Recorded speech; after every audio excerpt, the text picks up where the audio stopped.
Welcome to Empire Building. I'm Wendy Papazan, and together with my 4 co-hosts, we bring you weekly unfiltered conversations about leadership, growing a big empire, and living on your own terms. I'm Kimber Lovett-Mankiti. We are investors and wealth builders with over $75 million in combined net worth. I'm Sarah Reynolds. We are visionaries who built more than 50 businesses with over $122 million in annual revenue. I'm Tiffany Fikes. We've led thousands of people and do it all while being pretty good moms. And I'm Seychelle Van Poole. We are your podcast to learn how to build big businesses and even bigger lives.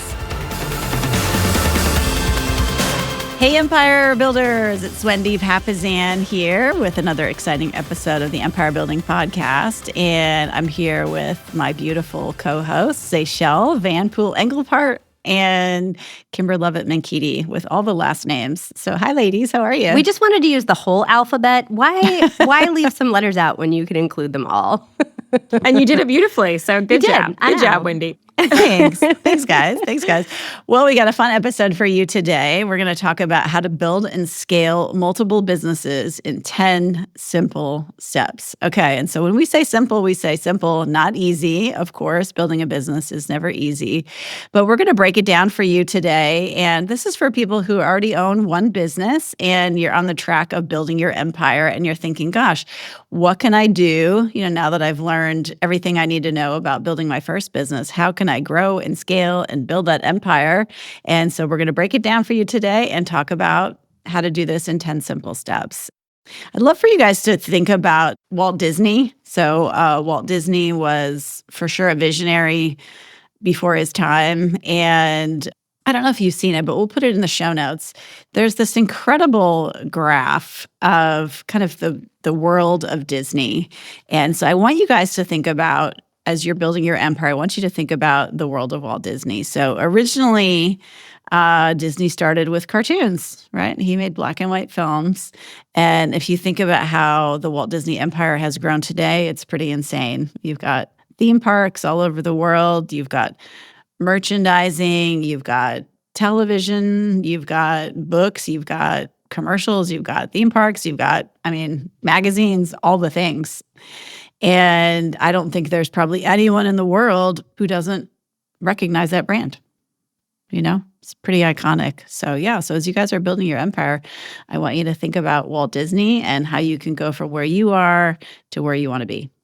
What I love, in that Walt Disney, how the vertical integration, how the cartoon and the character and the movie then become the catalyst for the, dress that they're wearing and the, ride that you go ride on and you have the actual experience. They took this one thing and literally just run it all the way through to optimize from a business perspective, every possible angle of that one seed that started at a business. So I think that's a cool way to also think about it. What are you currently doing in your business when you think about exploding your empire that you could actually take that one seed and just keep planting it over and over and over in different verticals?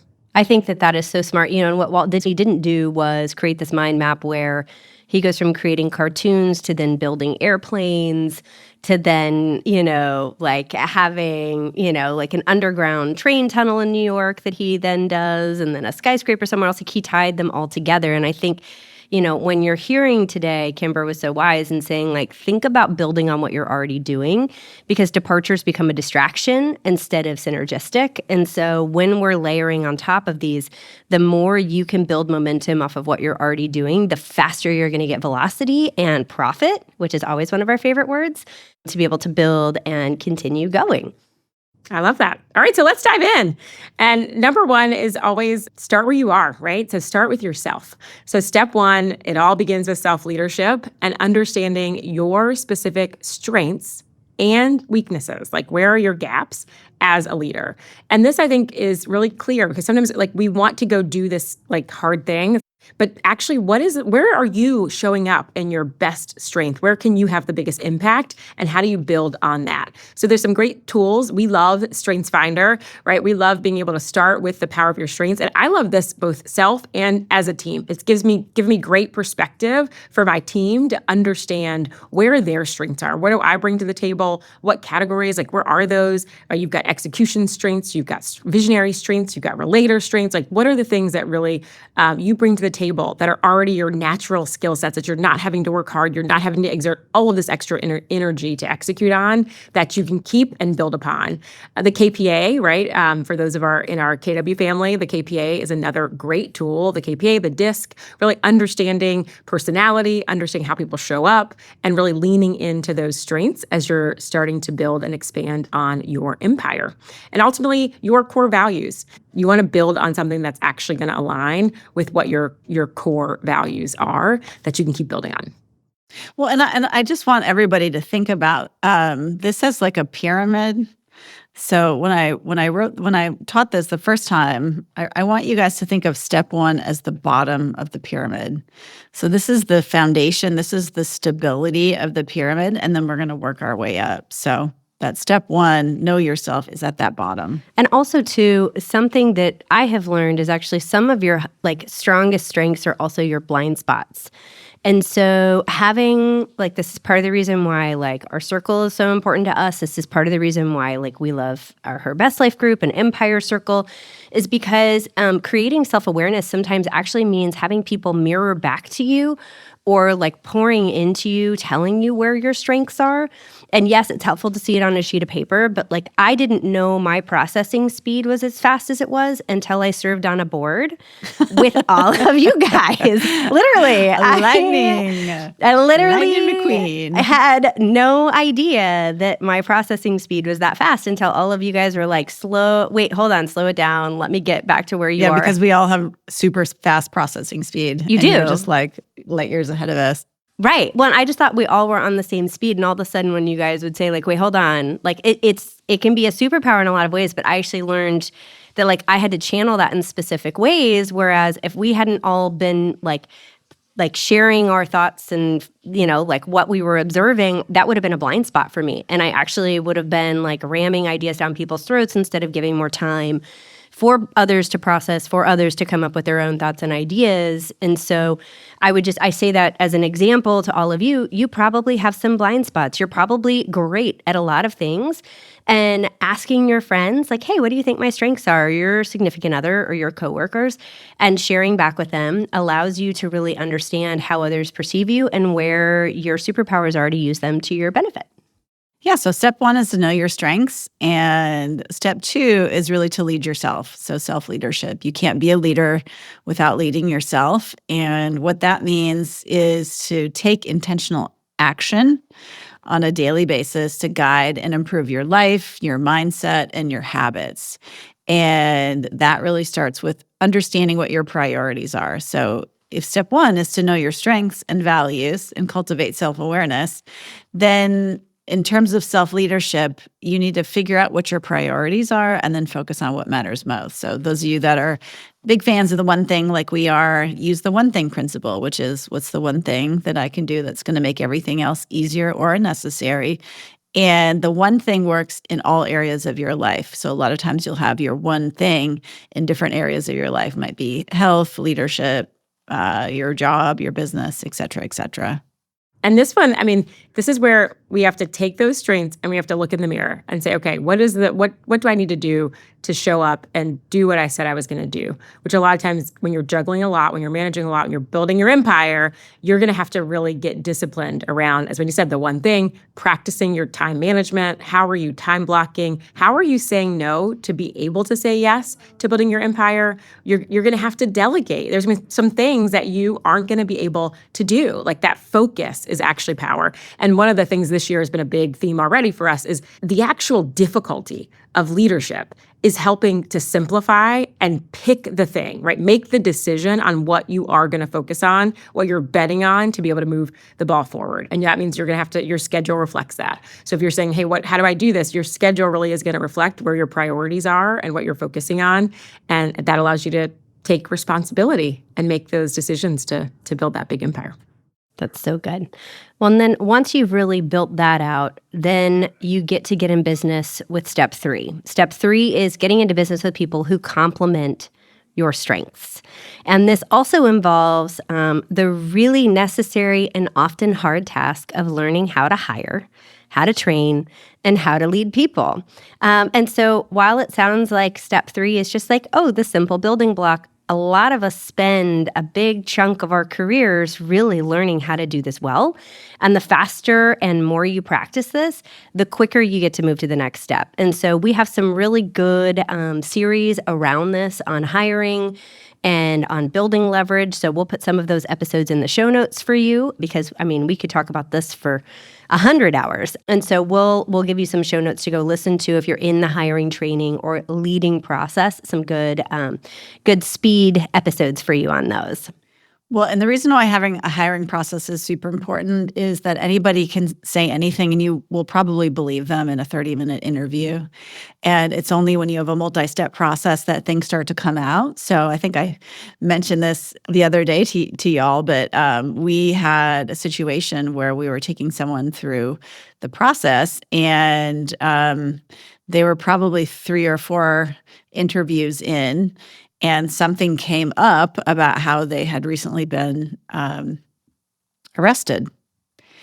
And of course, we immediately Googled them, and it turned out to be something that was not going to be a cultural match for us.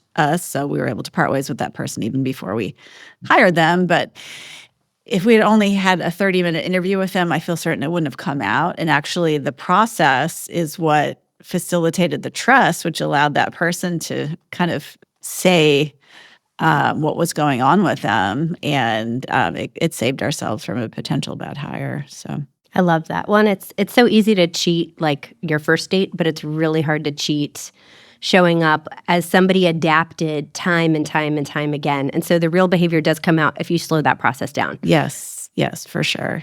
That walks us right into 4, right? Which is creating or adopting systems and flywheels that go around and around without you. So that lead gen, like that hiring process that Wendy just described, is an example of that system that you implement because Wendy had implemented that system. So even though you weren't the person sitting across from, you had implemented a system in your business that was around the process that we use for hiring. And so that meant it didn't allow somebody to think on the first date, oh, this person's incredible, let's hire them, because they had to slow down and go through the process. And in that process, it revealed itself. And so you as a leader could then coach around that, and it just reinforces the system.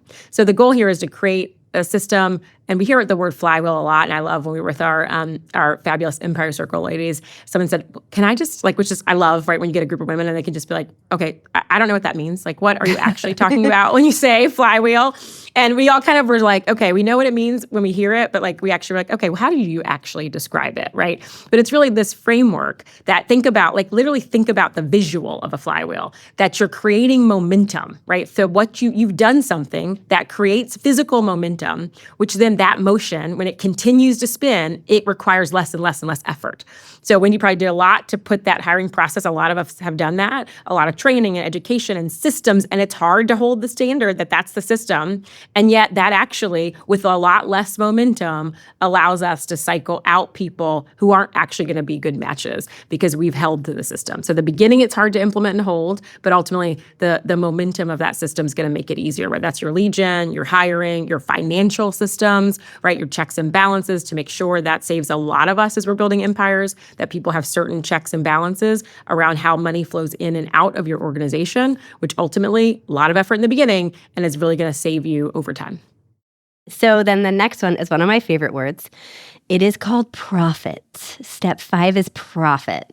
And it's a great word, right? Great word. Love that word. And profit does not mean I had one great year and so I am profitable. This means that you have built flywheels and a business that actually can sustain profit for the long term. And the reason why that's important is because if you're going to stack businesses on top of each other that are all synergistic, that means they might be in a similar field. So for example, like this is now my 21st year in real estate, like I had a lot of friends who stacked businesses on top of each other that weren't profitable, and then the market crashed, and guess what? all of the businesses went under at the same time because they had no cash reserves, they had no profitability already, they were growing too fast, and they didn't have a solid foundation. So the reason why profit is so important is because it allows you to stack and it allows you to sustain if your market shifts like it did in Dallas-Fort Worth the last 18 months. We've been able to do that without having to do layoffs of people. We've been able to do that without having to go across all of our businesses and shrink them because we built them with profitability first. And a couple things are really important for you to know with this. Number one, you need to have a P&L for every single business that you're doing. And if you're starting with one, start with a really good solid P&L and understand your numbers, understand what makes you profitable so that you can predict your business.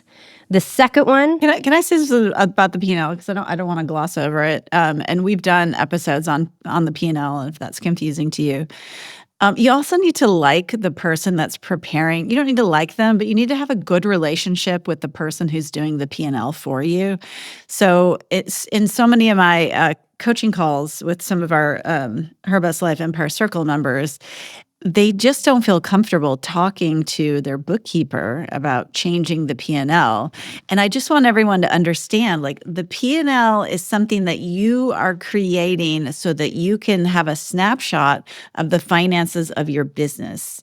Okay, you need to understand it. You need to get clarity around it. You need to go over and over and over about it. It's not something that somebody's creating and giving to you. It's something that you are working with, working on. And if you don't understand it, and if you don't feel comfortable talking to your bookkeeper about finessing it and changing it, then, you maybe need another bookkeeper that you feel more comfortable with. So like, this is like, that part of it is just so important. That is such gold. It's something that you create in conjunction with your bookkeeper.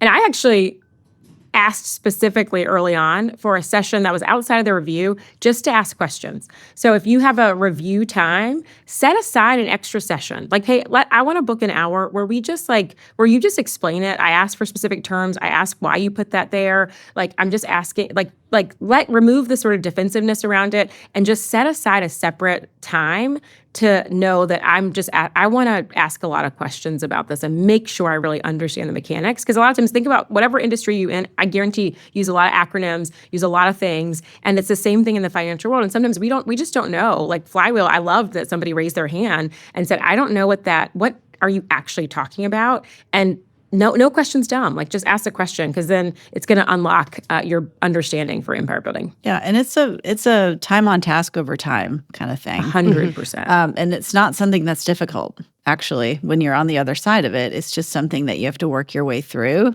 and get your mindset right around, because if you're looking at your profit and loss statement every month and you're not understanding it, then you need to take a step back and say, hey, who can help me here?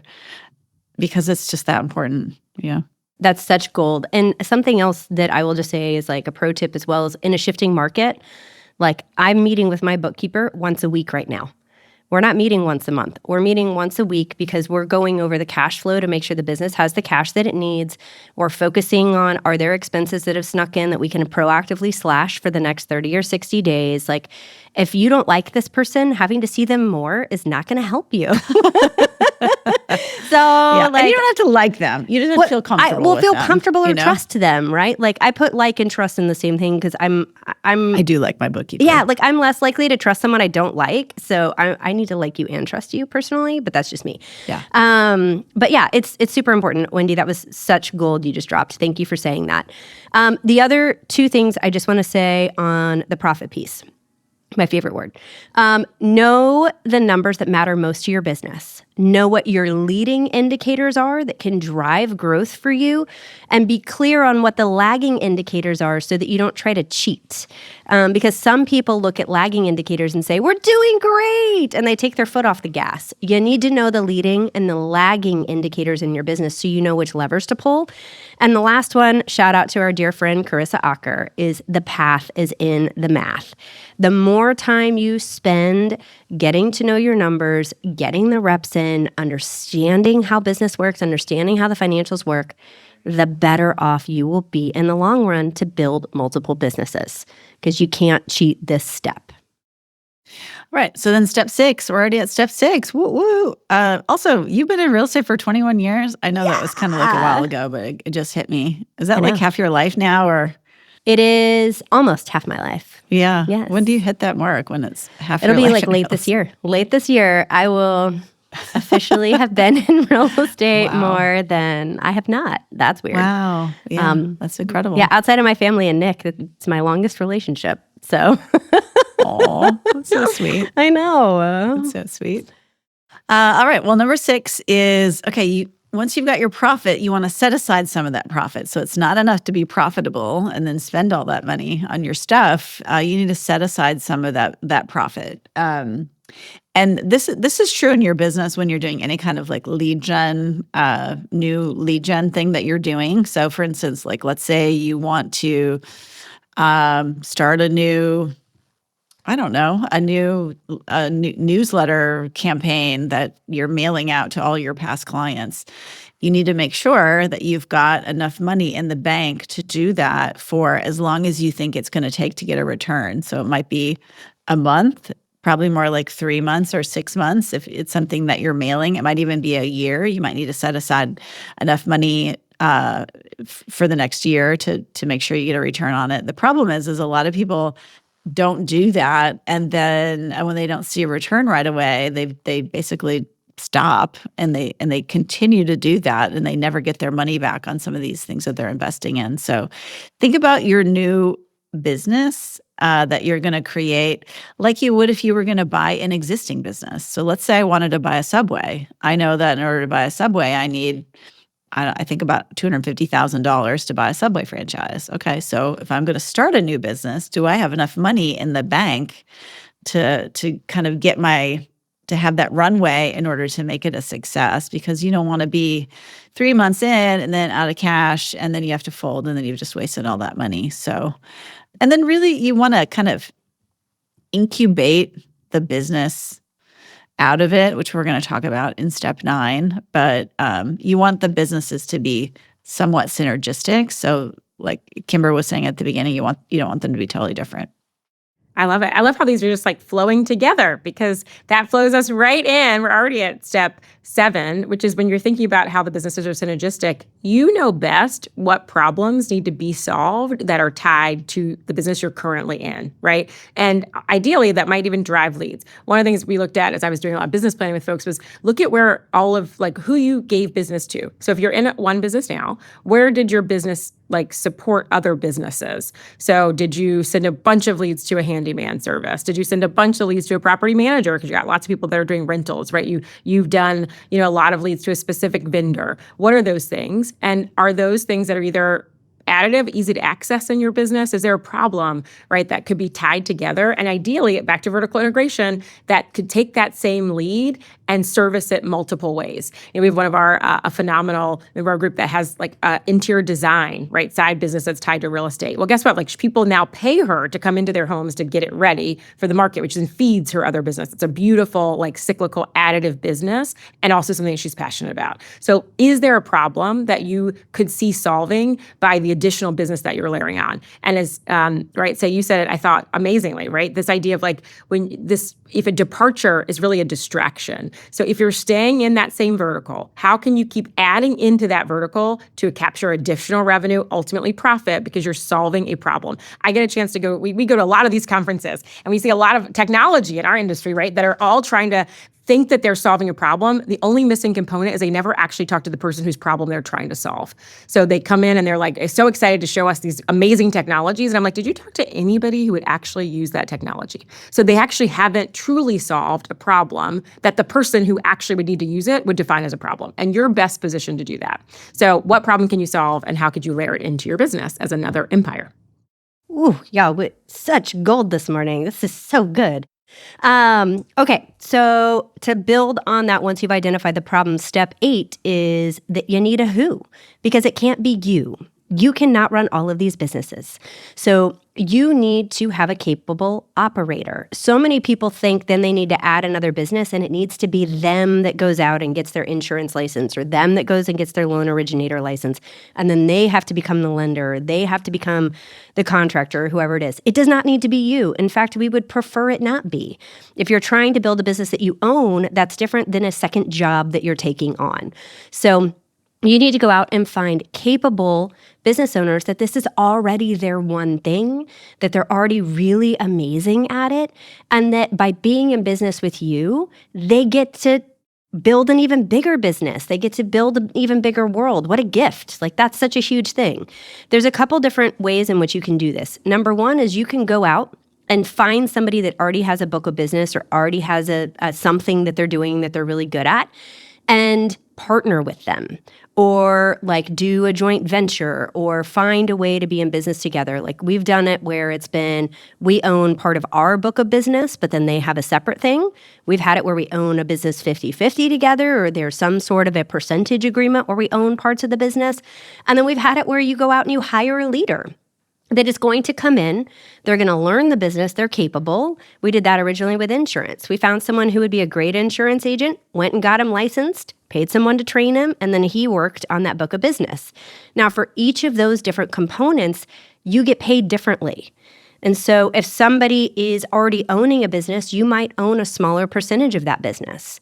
If you are the one that is bringing all the business to the table, you might own a different percentage. And if you're hiring someone and paying them a salary, you might have a completely different set. So this can look like partnerships. This can look like a salary with profits interest or bonus.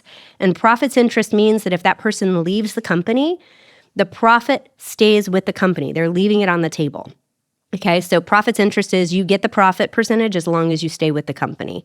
And then there's all sorts of other ways you can structure this, but we just want to encourage you to not just jump in quickly to business with someone, give away a huge percentage of the business or the profit, and then realize that you're on the hook for a lot of the operating expenses, or that you're driving the bulk of the business and you don't have the profit coming from it, and now you're sideways with your business partner.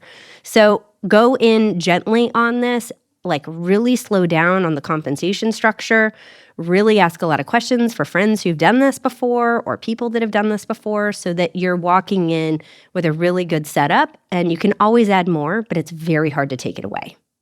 Yeah. And then step 9 is going to be you want to incubate the second business out of the first business. So whether it's capable operator or they've already got a business, you're probably going to enlist the help of your operations team, because remember, you want to get those flywheels going, which is the systems and processes that make everything go. And so when you're having that conversation with your admin or your operations team, you want to have the conversation with them like, hey, this is going to be outside of your normal work day.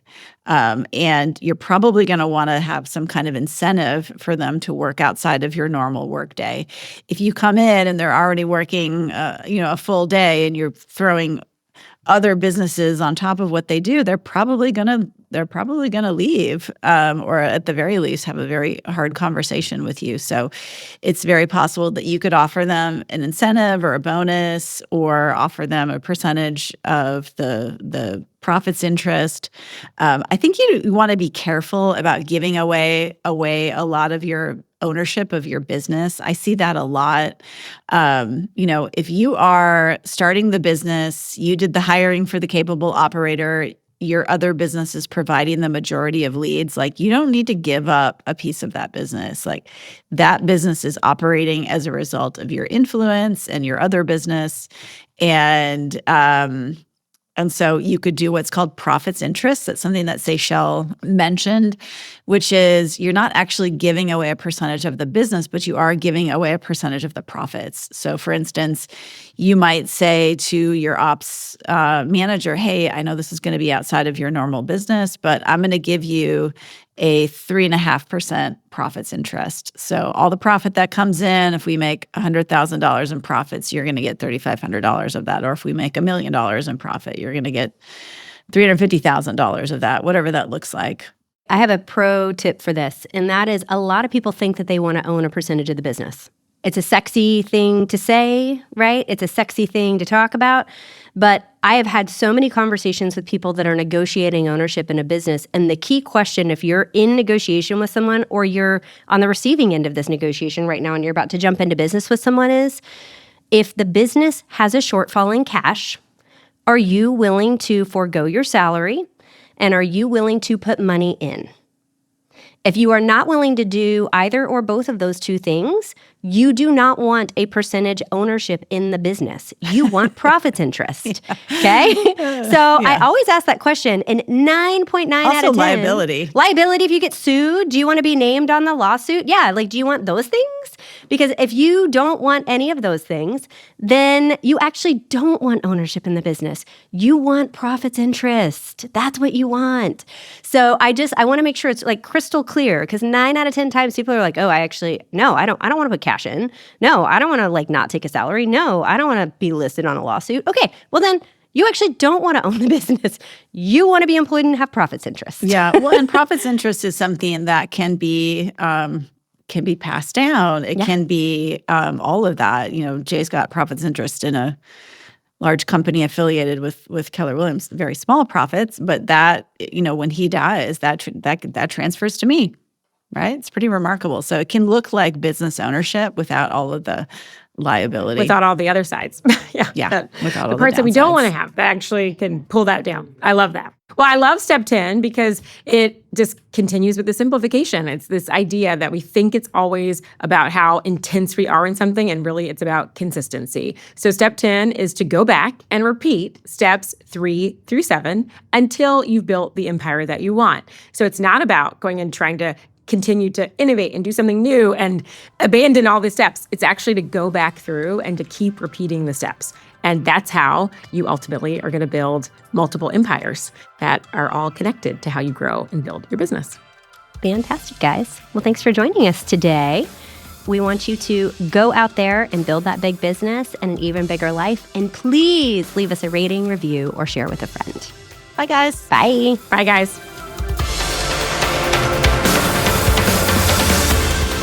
This podcast is for general informational purposes only.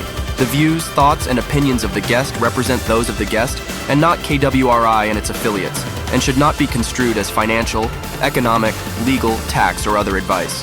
This podcast is provided without any warranty or guarantee of its accuracy, completeness, timeliness, or results from using the information.